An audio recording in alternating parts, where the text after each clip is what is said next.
বিসমিল্লাহির রহমানির রহিম। মেয়েরা কেমন আছো? গত ক্লাসে তোমাদেরকে প্রথম পত্রের ষষ্ঠ অধ্যায়ের অর্থাৎ মহাকর্ষ অভিকর্ষ অধ্যায়ের প্রথম টপিকস যেটা ছিল ভিন্ন ভিন্ন অবস্থানে অভিকর্ষ ত্বরণ জি, এটা নিয়ে আলোচনা করেছিলাম। আজকে তোমাদের আলোচনা করব ওই একই অধ্যায় অর্থাৎ মহাকর্ষ অভিকর্ষ অধ্যায়ের উপগ্রহ, মুক্তিবেগ এবং মুক্তিবেগ নিয়ে আলোচনা করব। ঠিক আছে, তো প্রথমেই আলোচনায় আসা যাক উপগ্রহ কি। উপগ্রহ নিয়ে। তোমরা জানো, তোমাদেরকে আলোচনা করা হয়েছে, জানো যে এই ক্লাসগুলো আমরা রিভিশন ক্লাস হিসেবে নিতেছি, তাই না? তো উপগ্রহ কি? উপগ্রহ হলো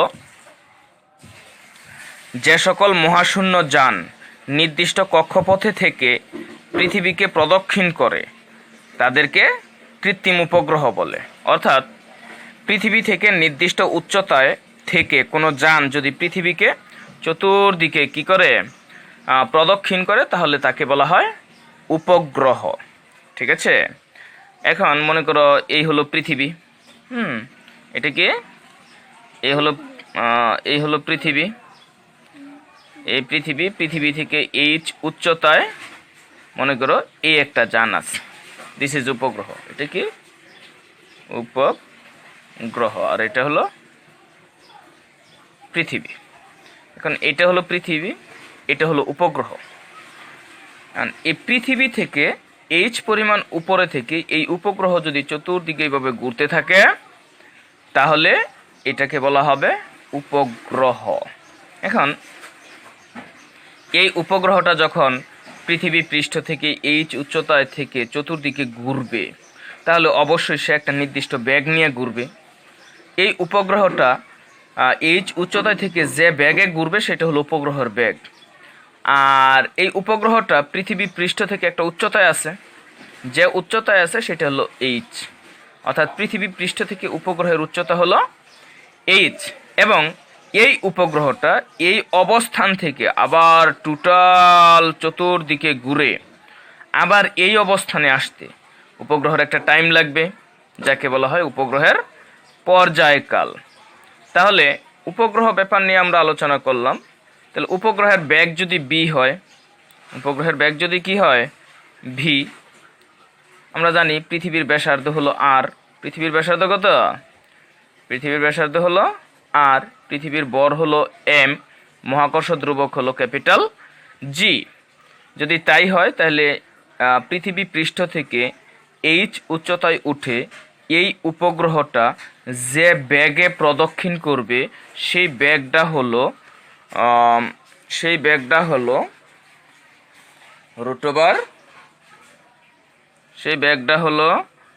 root over G M by capital G capital M by R plus H, যেখানে জিটা হলো মহাকর্ষ ধ্রুবক, এমটা হলো পৃথিবীর ভর, আরটা পৃথিবীর ব্যাসার্ধ, এইচটা হলো পৃথিবী পৃষ্ঠ থেকে উপগ্রহের উচ্চতা।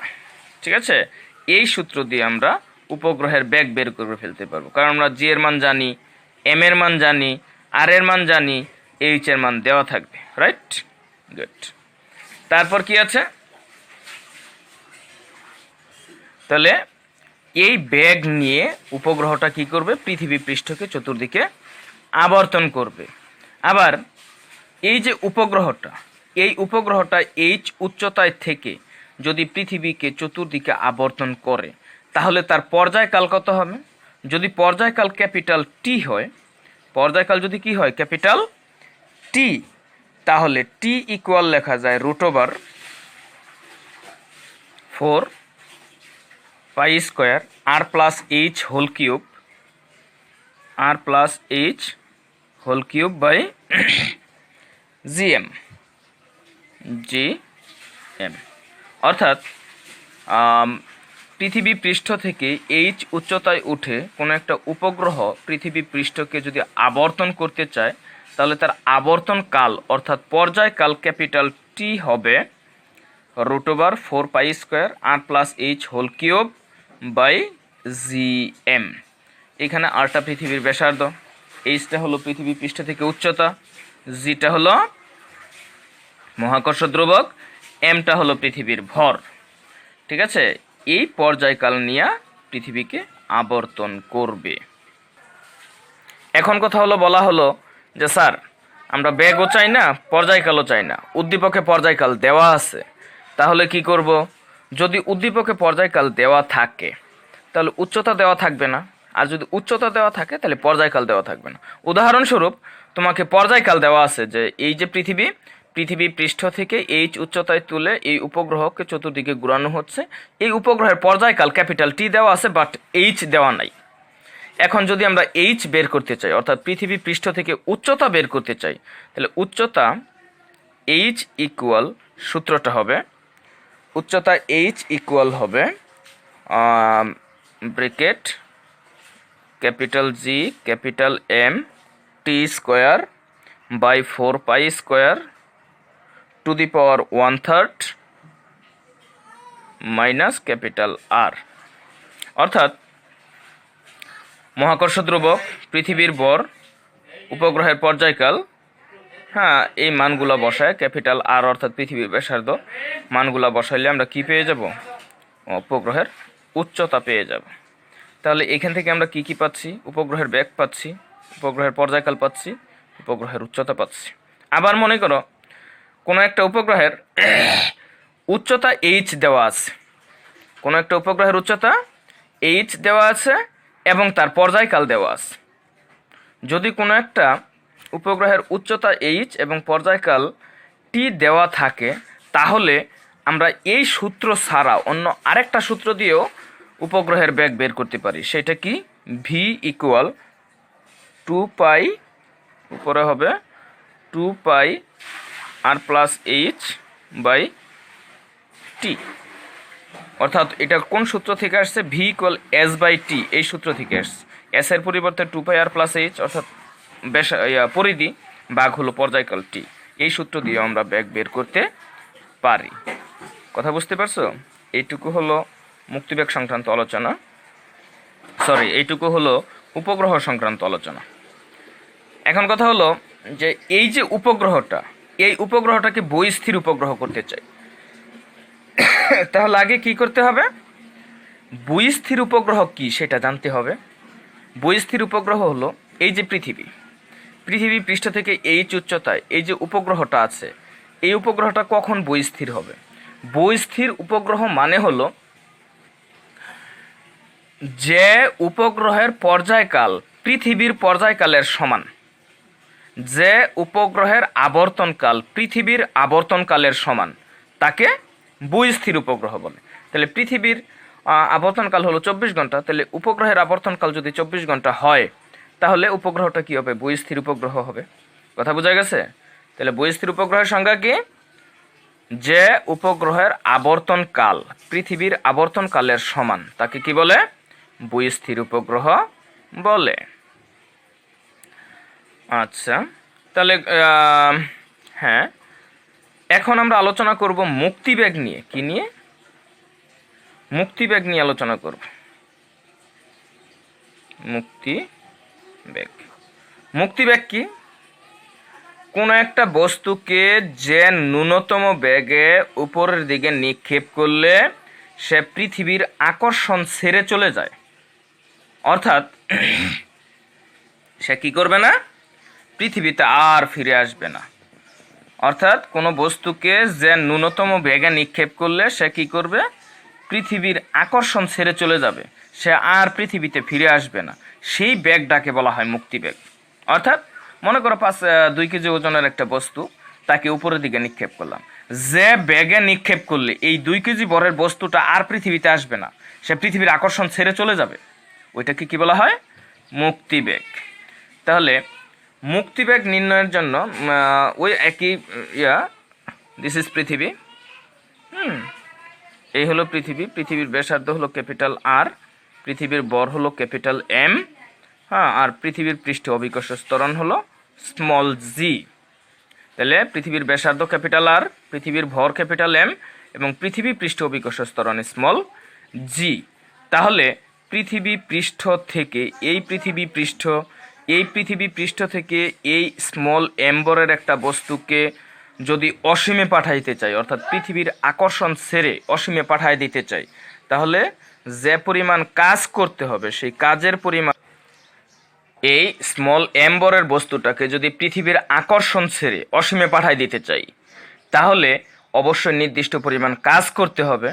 তাহলে পৃথিবী পৃষ্ঠ থেকে স্মল এম্বরের বস্তুকে অসীমে পাঠাইতে যে পরিমাণ কাজ করতে হয়, কাজের পরিমাণ যদি ডব্লিউ হয়, ডব্লিউটা হবে capital G capital M small M by capital R. অর্থাৎ স্মল এম্বরের বস্তুকে পৃথিবী পৃষ্ঠ থেকে অসীমে পাঠাইতে হইলে এই পরিমাণ কাজ করতে হবে। কতটুকু? W equal capital G capital M small M by capital R. জিটা হলো মহাকর্ষ ধ্রুবক, ক্যাপিটাল এমটা হলো পৃথিবীর ভর, স্মল এমটা হলো বস্তুর ভর, ক্যাপিটাল আর হলো পৃথিবীর ব্যাসার্ধ। রাইট? এইটুকু পরিমাণ কাজ করতে হবে। আর ওই একই পরিমাণ বস্তুকে পৃথিবী পৃষ্ঠ থেকে যদি অসীমে পাঠাইতে চাই, তাহলে যে পরিমাণ ব্যাগ দিতে হবে সেই ব্যাগের পরিমাণ হলো ভি ই ইকুয়াল হলো √2 GM by R, G capital M by R, এবং এটা কি লেখা যায় √2 জি ক্যাপিটাল আর। অর্থাৎ যদি পৃথিবীর ব্যাসার্ধ, মহাকর্ষ ধ্রুবক এবং পৃথিবীর ভর জানা থাকে, তাহলে আমরা পৃথিবী পৃষ্ঠ থেকে মুক্তিবেগ বের করতে পারবো, অথবা পৃথিবী পৃষ্ঠ অভিকর্ষ ত্বরণ এবং পৃথিবীর ব্যাসার্ধ জানা থাকলে পৃথিবীর অভিকর্ষ ত্বরণ মুক্তিবেগ বের করতে পারবো। আবার এই সূত্র দিয়ে যে কোনো গ্রহের পৃষ্ঠ থেকে মুক্তিবেগ বের করতে পারবো কিভাবে? শুধু আমরা এখানে ভিই দ্বারা আর্থ বুঝাইছে পৃথিবী, তাহলে মুক্তিবেগটা হলো মহাকর্ষ ধ্রুবক, ভর, ব্যাসার্ধ, অথবা ওই পৃষ্ঠে ওই গ্রহের পৃষ্ঠে অভিকর্ষ ত্বরণ এবং ওই গ্রহের ব্যাসার্ধ জানা থাকলে। তাহলে এখন আমরা এটা যদি পৃথিবী না ধরে মনে করি যে আমরা এখন কি চাই, যে আমরা মঙ্গল পৃষ্ঠ অভিকর্ষ ত্বরণ চাই, তাহলে মঙ্গল পৃষ্ঠ অভিকর্ষ ত্বরণ হলে কি লাগবে? মঙ্গল পৃষ্ঠের অভিকর্ষ ত্বরণ, মঙ্গল পৃষ্ঠের ব্যাসার্ধ। রাইট? এটুকু হলেই হবে। দিস ইজ মুক্তিবেগ। তাহলে আমরা কি কি আলোচনা করলাম আরেকবার একটু খেয়াল করো। আমরা আলোচনা করেছি উপগ্রহ, উপগ্রহের বেগ, উপগ্রহের পর্যায়কাল, উপগ্রহের উচ্চতা, উপগ্রহের বেগ, এবং আমরা আলোচনা করেছি মুক্তিবেগ, পৃথিবী পৃষ্ঠ থেকে স্মল এম্বরের একটা বস্তুকে অসীমে পাঠাইতে হলে যে পরিমাণ কাজ করতে হবে সেই কাজের পরিমাণ, এবং পৃথিবী পৃষ্ঠে মুক্তিবেগ, এবং এটাকে ট্রান্সফার করে অন্য যে কোনো গ্রহের মধ্যে মুক্তিবেগ বের করা যাবে।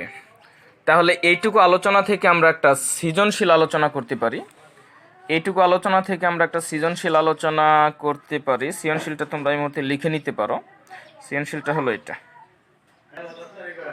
তাহলে আমরা কি করতে পারি? এইটুকু আলোচনা থেকে একটা সৃজনশীল আলোচনা করতে পারি। সৃজনশীলটা হলো এই যে এটা, তোমরা তুলে নিতে পারো। দেখো, সৃজনশীলটা হলো এটা। এই হলো পৃথিবীর ব্যাসার্ধ আর, পৃথিবীর ভর এম, পৃথিবী পৃষ্ঠ থেকে এইচ উচ্চতায় একটা উপগ্রহ আছে, এই হলো উপগ্রহ। এই উপগ্রহটা, পৃথিবীর ভর হলো ক্যাপিটাল এম, পৃথিবীর ব্যাসার্ধ হলো ক্যাপিটাল আর, এবং উপগ্রহের ভর হলো এম প্রাইম। এম প্রাইমটা হলো পৃথিবীর ভরের 0.11 গুণ, এবং উপগ্রহের ব্যাসার্ধ পৃথিবীর ব্যাসার্ধের 0.532 গুণ। এইটুকু তথ্য এখানে দেওয়া আছে। এই তথ্যটুকু থেকে বলছে কি কি কোশ্চেনের অ্যান্সার করতে। 1 নম্বরে বলছে উপগ্রহ পৃষ্ঠ অভিকর্ষ ত্বরণ কত, 2 নম্বরে বলছে উপগ্রহের উচ্চতা কত, 3 নম্বরে বলছে উপগ্রহের বেগ কত, 4 নম্বরে বলছে উপগ্রহের পর্যায়কাল কত, 5 নম্বরে বলছে উপগ্রহটি কি শর্তে বহিস্থির হবে, এবং 6 নম্বরে বলছে উপগ্রহ পৃষ্ঠে মুক্তিবেগ কত। তাহলে এদের অ্যান্সার আমরা খুঁজি। দেখো, খেয়াল করো। তাহলে এখন আমরা কি করব? এই সৃজনশীলের অ্যান্সার খুঁজি কিভাবে করা যায়। দেখো, সৃজনশীলের প্রথম প্রশ্নে কি বলা হয়েছে? উপগ্রহ পৃষ্ঠে অভিকর্ষ ত্বরণ কত। এখন উপগ্রহ পৃষ্ঠে যদি আমরা অভিকর্ষ ত্বরণ চাই, তাহলে উপগ্রহ পৃষ্ঠে অভিকর্ষ ত্বরণ আমরা জানি পৃথিবী পৃষ্ঠ অভিকর্ষজ ত্বরণ by GM by R square. তাহলে উপগ্রহ পৃষ্ঠ অভিকর্ষজ ত্বরণ কী হবে? উপগ্রহ পৃষ্ঠ অভিকর্ষজ ত্বরণ যদি G প্রাইম হয় তাহলে G prime equal capital G M prime by R prime square, যেখানে M প্রাইম হলো উপগ্রহের বর, R প্রাইম হলো উপগ্রহের ব্যাসার্ধ। M প্রাইমটা কত? পৃথিবীর বরের 0.11 গুণ, R প্রাইম কত? 0.53 গুণ পৃথিবীর ব্যাসার্ধের। তাহলে পৃথিবীর ব্যাসার্ধ M তো আমরা জানি এত, পৃথিবীর ব্যাসার্ধ R আমরা জানি এত। এই মানগুলো এখানে বসায় দিলে আমরা কি পেয়ে যাব? উপগ্রহ পৃষ্ঠ অভিকর্ষজ ত্বরণ এত মিটার পার সেকেন্ড স্কোয়ার।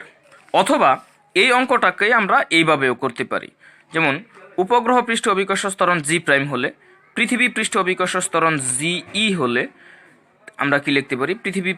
উপগ্রহ পৃষ্ঠ অভিকর্ষজ ত্বরণ GM prime by R prime square, আর পৃথিবী পৃষ্ঠি হলো GE, তাহলে GM বাই R স্কোয়ার থেকে উল্টাই দিছি।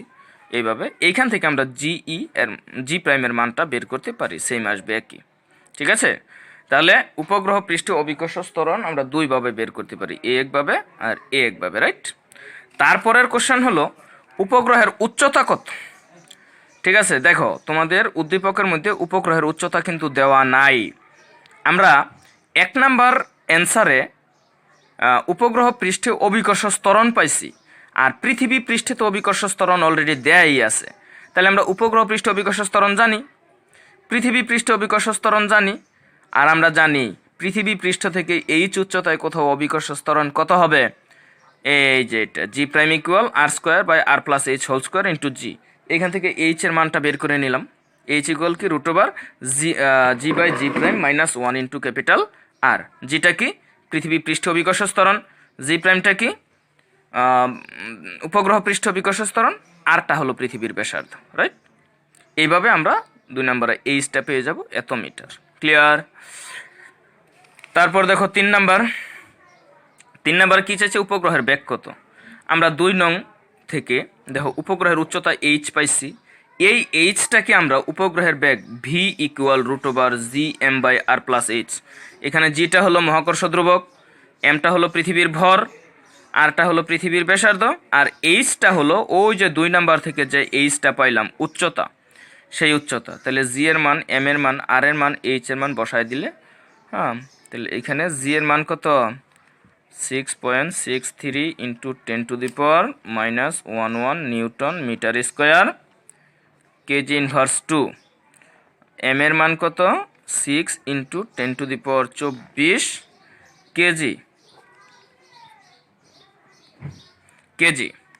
আর এর মান কত? 6400 কিলোমিটার, থেকে মিটার নিয়ে নাও, এই এত মিটার। ঠিক আছে, আর H এর মানটা কি আমরা 2 নং থেকে পাবো? ওই যে উপর থেকে H এর মান পাবো। এইটুকু পাইলে কি হবে? আমরা উপগ্রহের বেগ V পেয়ে যাব এত metre per second, GM by R plus H, right?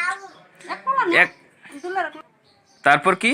উপগ্রহের পর্যায়কাল কত? সেম আমরা ওই যে আলোচনায় উপগ্রহের পর্যায়কালের সূত্র ক্যাপিটাল T পেয়েছিলাম, T ইকুয়াল কি √over 4π² R plus H whole cube by GM। এখানেও কি করবো আমরা? আর এর মান, ওই যে আর এর মান 6400 কিলোমিটার, তারপরে H হলো 2 নং থেকে যা পাইছি, G হলো 6.673 ইন্টু 10⁻⁻11, M এর মান হলো 6 ইন্টু 10⁻24 কেজি। এইটুকু বসাইলে আমরা উপগ্রহের আবর্তনকাল T পেয়ে যাব। কত পাবো? এত সেকেন্ড।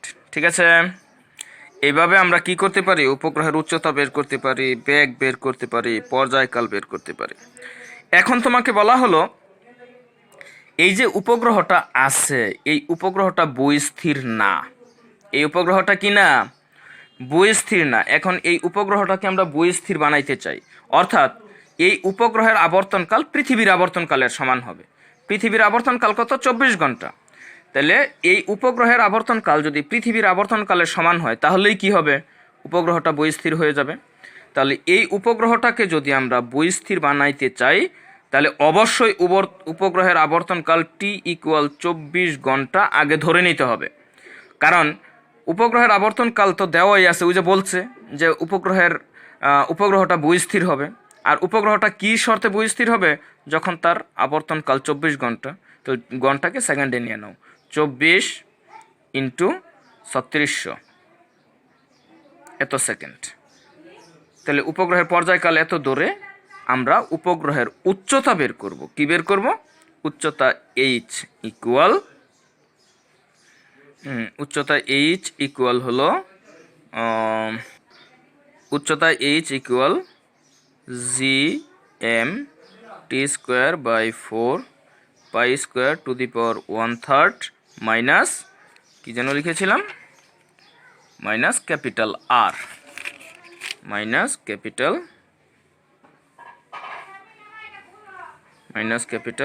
আর, ঠিক আছে। তাহলে উচ্চতা H equal G M T square by 4 pi square to the power 1/3 minus capital R. অর্থাৎ এখানে উচ্চতার আমরা বের করবো হলো যে 2 নম্বরে যে উচ্চতা পেয়েছিলাম সেই উচ্চতার জন্য এটা হবে না। বুই স্থির করার জন্য আমাদের উচ্চতা এইচ ইকুয়াল হবে জি মানে 6.673 into 10 to the power minus 11, M 6 into 10 to the power 24 KG, T কত, এই যে 24 ঘন্টা, এত বসাইতে হবে। টি এর মানটা এটা বসাইতে হবে, হ্যাঁ। আর পায়ের মান তো জানি, আর এর মান হলো 6400 কিলোমিটার। এইটুকু মান বসাইলে তোমার যে উচ্চতা চলে আসবে এত মিটার। এত মিটার উচ্চতায় যদি এই উপগ্রহটাকে স্থাপন করা হয় তাহলে উপগ্রহটা কি হবে? ভূস্থির হবে। আর লাস্ট কোশ্চেনে কি বলা হয়েছে যে উপগ্রহ পৃষ্ঠে মুক্তিবেগ কত? 6 নম্বরে কি বলা হয়েছে যে উপগ্রহ পৃষ্ঠে মুক্তিবেগ কত, নাকি? তাই তো, দেখো তো উপগ্রহ পৃষ্ঠে মুক্তিবেগ কত বেরিয়েছি। দেখো 1 নং হতে কি আমরা উপগ্রহ পৃষ্ঠে অভিকর্ষ ত্বরণ জি প্রাইম পেয়েছিলাম, জি প্রাইম এত মিটার পার সেকেন্ড স্কোয়ার, এবং উপগ্রহের ব্যাসার্ধ আর প্রাইম দেওয়া আছে, কত দেওয়া আছে? 0.532 আর, 0.532 আর। হ্যাঁ, এটা তো লাগবেই না, কারণ আমরা 1 নং হতে কি জি প্রাইম পেয়ে গেছি। তাহলে উইনো উপগ্রহ পৃষ্ঠ মুক্তিবেগ ভি ইকুয়াল কি √2 G prime R prime, right? অথবা তুমি এই সূত্রটা ব্যবহার করো, √2 G M prime by R prime. তাহলে এম প্রাইমের মান জানি, আর প্রাইমের মান জানি, দুইটাই জানি। মানগুলো বসাই দিলে চলে আসবে এত মিটার পার সেকেন্ড। অর্থাৎ কি বলা হলো যে উপগ্রহ পৃষ্ঠে মুক্তিবেগ V equal √2 G prime R prime. জি প্রাইমটা কি? উপগ্রহ পৃষ্ঠে অভিকর্ষ ত্বরণ। আর প্রাইমটা কি? উপগ্রহ পৃষ্ঠের ব্যাসার্ধ। অথবা এই সূত্রটা ব্যবহার করো, 2 G M prime, M prime হলো উপগ্রহের ভর, আর প্রাইম হলো উপগ্রহের ব্যাসার্ধ। এই মানগুলো বসাই দিলে উপগ্রহ পৃষ্ঠে কি হবে? মুক্তিবেগ বের হয়ে যাবে। এইভাবে আমরা উপগ্রহ এবং কি করতে পারি? উপগ্রহর উচ্চতা বের করতে পারি, বেগ বের করতে পারি, পর্যায়কাল বের করতে পারি, উপগ্রহটা কি শর্তে ভূস্থির হবে সেটা বের করতে পারি, উপগ্রহ পৃষ্ঠে মুক্তিবেগ বের করতে পারি, পৃথিবী পৃষ্ঠে মুক্তিবেগ বের করতে পারি, পৃথিবী থেকে উপগ্রহের উচ্চতা কত তা বের করতে পারি। এইভাবে আমরা উপগ্রহ এবং মুক্তিবেগ সংক্রান্ত আলোচনা শেষ করতে পারি। তবে লেকচারটা খুব ভালো করে দেখো, পর্যালোচনা করো, বইয়ের মধ্যে দেখবা সেম ক্রিয়েটিভ আছে, অথবা তোমাদের যে কি বলে টেস্ট পেপার দেওয়া হয়েছে, টেস্ট পেপারে বোর্ড কোশ্চেনগুলো, তারপর হলো ক্যাডেট কলেজের কোশ্চেনগুলো খুব ভালো করে খেয়াল করো। ওইখানে যে সেম কোশ্চেনগুলো হয়েছে ঠিক একইভাবে ভালো করে খেয়াল করলেই বুঝতে পারবা, হ্যাঁ। তাহলে হবে। আর ক্লাসে তো পড়ানো হয়েছেই, ওইটাও একটু খেয়াল করো। তারপর হলো আজকে লেকচারটা খেয়াল করো, টেস্ট পেপার দেখবে তাহলে তোমাদের এই উপগ্রহ আর মুক্তিবেগ নিয়ে কোনো সমস্যা থাকবে না। সো আজকে এইটুকুই থাকুক। সবাই ভালো করে লেখাপড়া করো, প্রত্যেকটা বিষয়ে লেখাপড়া করো, প্রত্যেকটা স্যারকে নক করো না বুঝলে। আর সবচেয়ে বড় কথা হলো বাসায় থাকো, নিরাপদে থাকো। তুমি নিরাপদ থাকো, তোমার ফ্যামিলি নিরাপদ থাকুক, তোমার দেশ নিরাপদ থাকুক। সবাই ভালো থাকো। Thank you.